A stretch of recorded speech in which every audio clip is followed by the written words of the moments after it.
तो स्टूडेंट्स, हम देख रहे थे कि मौलिक विधि और प्रक्रियात्मक विधि में क्या फ़र्क होता है।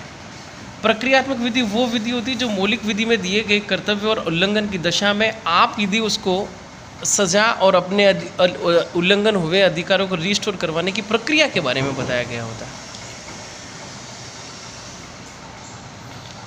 इसे हम प्रक्रियात्मक विधि कहते हैं, और वो विधि जिसमें अधिकारों और कर्तव्यों के बारे में बताया गया उसे हम मौलिक विधि कहते हैं। तो आईपीसी हमारी एक प्रक्रियात्मक विधि नहीं होकर मौलिक विधि है, जिसमें ये बता रखा है कि आपके द्वारा किए गए कृत्य कौन से अधिकार या कृत्य अपराध में शामिल होंगे, या फिर जो कोई भी कृत्य आपके द्वारा नहीं किए गए वो अपराध में शामिल नहीं होंगे। आगे चलते हैं। आईपीसी कहती है कि आपके द्वारा किया गया कृत्य ऐसी दशा में अपराध होगा। क्या होगा? अपराध होगा। तो अपराध क्या होता है और पाप क्या होता है? पाप और अपराध याद रखें। पाप एक ऐसी चीज होती है जो बिना किसी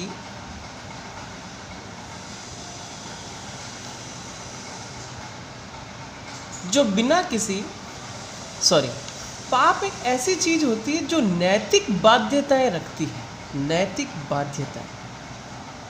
बाध्यताएं का मतलब कि यदि आप उन कार्यों को नहीं करते हो तो विधि के द्वारा उसको आपको सजा या दंडित नहीं किया जाएगा यदि आप उसको नहीं करते तो, क्योंकि ये नैतिक बाध्यताएं होती हैं। जैसे कि यदि आप झूठ बोलेंगे तो ये पाप है। यदि हम देखें कि पुराने गांव देहात में हम देखते हैं कि यदि कोई शादीशुदा महिला अपने जेठ या ससुर जी का घूंघट नहीं निकालती है तो ये क्या कहलाता है? पाप कहलाता है। तो इस तरह की चीज़ें जो नैतिकता से परे जाकर काम होते हैं उसे हम पाप कहते हैं। लेकिन अपराध क्या होता है? एक ऐसा सुनियोजित कृत्य जिसको आशय के साथ किया जाता है, वो पाप, वही कृत्य अपराध कहलाता है। जैसे हम देखते हैं कि ऐसी कोई स्थिति जिसके ऐसा कोई कार्य या फिर ऐसे कोई नियम जिसके उल्लंघन की दशा में विधि के द्वारा आपको दंडित किया जाता है, ऐसा कोई भी कार्य अपराध कहलाता है।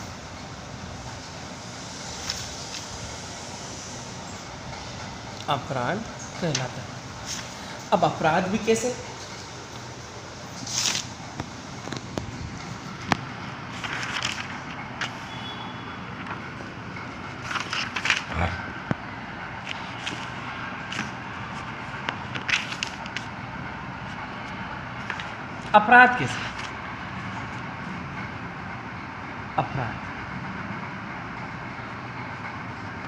अपराध के बारे में आईपीसी में बता रखा है। हम देखते हैं दो बहुत मोस्ट इम्पोर्टेंट दावे मुकदमे हुआ करते थे।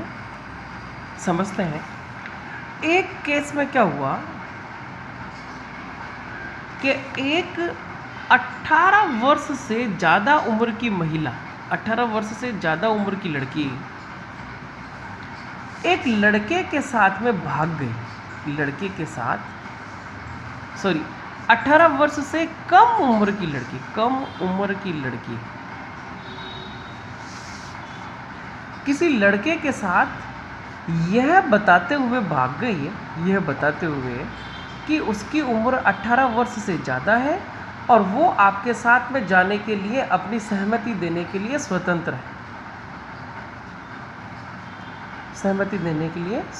है। और ऐसी लड़की ऐसे लड़के के साथ में अपने माता पिता की इच्छा के बिना भाग जाता है। नंबर 1 स्थिति नंबर 1। तो आप मुझे बताइए कि वह लड़का जो ऐसी लड़की को लेकर भागा है, जिस लड़की ने अपनी उम्र 18 वर्ष से ज़्यादा बताई है, तो आप मुझे ये बताइए कि लड़के के द्वारा किया गया ये कृत्य अपराध की श्रेणी में आएगा या नहीं आएगा। और नंबर 2 स्थिति, एक महिला का पति, हस्बैंड, पिछले 7 वर्षों से लापता था, नहीं मिला, या ये 7 वर्ष पूरे होने में अभी कुछ समय बाकी था। महिला को अपने जीवन को निर्वाह करने के लिए पति की ज़रूरत महसूस हुई। अभी तक 7 वर्ष होना बाकी है, और स्थापित कानून यह था कि जब तक कि किसी भी हस्बैंड के या फिर विवाह के पक्षकार को खोए हुए 7 वर्ष या उससे ज़्यादा नहीं हो जाते, तब तक ऐसी कोई भी महिला दूसरी शादी करने के लिए स्वतंत्र नहीं होगी। और यदि ऐसी महिला दूसरी शादी करती है तो वह द्वितीय विवाह की दोषी कहलाती है।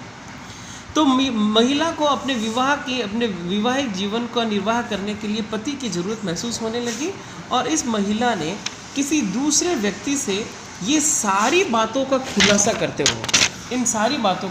करते हुए कि मेरे हस्बैंड इतने साल तक लापता रहे और मैंने उनको प्राप्त करने की या वो वापस लौटाए जाने की हर कोशिश कर ली, लेकिन मैं सभी जगह असफल रही और अब मुझे शादी करनी है।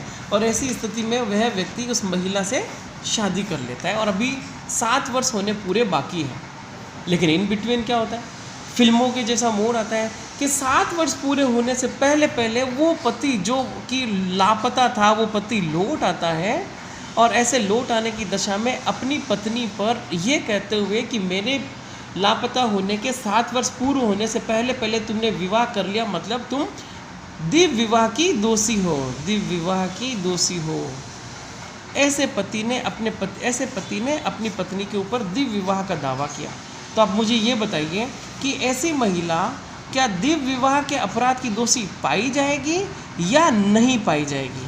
तो स्थिति नंबर 2, महिला के बारे में बताओ कि महिला अपराधी है या नहीं है। और स्थिति नंबर 1 कि ये लड़का जो एक ऐसी लड़की को लेकर भागा जिसकी उम्र हकीकत में तो 18 साल से कम थी, लेकिन उस लड़की ने अपनी उम्र 18 साल से ज़्यादा बताई थी। ये जो 2 कहानियाँ अपन पेश कर रहे हैं दोस्तों, आर वर्सेज टोल्सन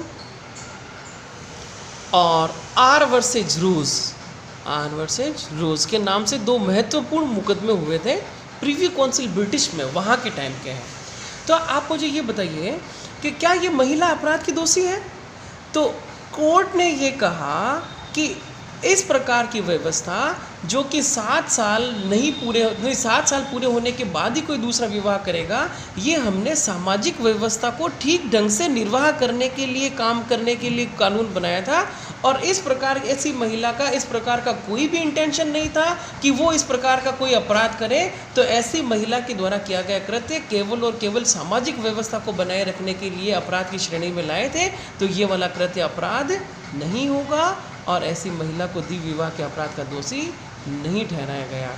और ऐसी स्थिति में जिसमें वो लड़का ऐसी लड़की को लेकर भागा था, यदि ये लड़का आकर कोर्ट से ये ऑब्जेक्शन करता है कि ऐसी लड़की ने ही मुझे ऐसा कहा था कि वो 18 साल से ज़्यादा उम्र की है और वो आपके साथ में निकल भागने के लिए स्वतंत्र है, यदि इस प्रकार की सहमति लड़का इस प्रकार की के बात को आधार बनाते हुए खुद को निरपराध साबित करना चाहता है, तो ये बात कतई गलत होगी। तो ऐसे तो कई सारे लड़के आएंगे और लड़कियों को ये कहते हुए भगाकर लेके चले जाएंगे कि साहब लड़की की उम्र इतनी थी और हमने पता किया था और उसने उसकी उम्र ये बताई। तो यहाँ पर किसी भी लड़के के दायित्व को बाधित कर दिया कि यदि आप इस प्रकार का कोई कृत्य करते हो, यदि वो आपने जानबूझकर से नहीं किया, यदि इस प्रकार का कृत्य जिसमें आपको इस बात की जानकारी नहीं थी कि लड़की की उम्र 18 वर्ष से कम है या नहीं, फिर भी आप अपराध के दोषी ठहराए जाओगे और आपको दंड का दायी ठहराया जाएगा। यदि इस मामले में आपका आशय हो या ना हो, मगर फिर भी आप अपराध के दोषी रहोगे। और इस मामले में महिला का आशय था, महिला को ये पता था कि अभी तक 7 वर्ष पूरे नहीं हुए, फिर भी शादी करा दी, इसमें उसको अपराधी दोषी नहीं ठहराया जाएगा। क्यों? क्योंकि इस प्रकार के द्वितीय विवाह के अपराध को रोका जाना एक सामाजिक व्यवस्था को स्थापित करने के साधन में कदम है, जबकि इस प्रकार की व्यवस्था जो कि अपहरण और व्यापहरण के जैसे घिनौने अपराध जो कि महिलाओं के विरुद्ध किए जाते हैं उनको रोकने का एक साधन साबित होता है। तो इसमें इनको छूट नहीं दी जा सकती और यहाँ पर महिला को दोषी नहीं ठहराया जा सकता।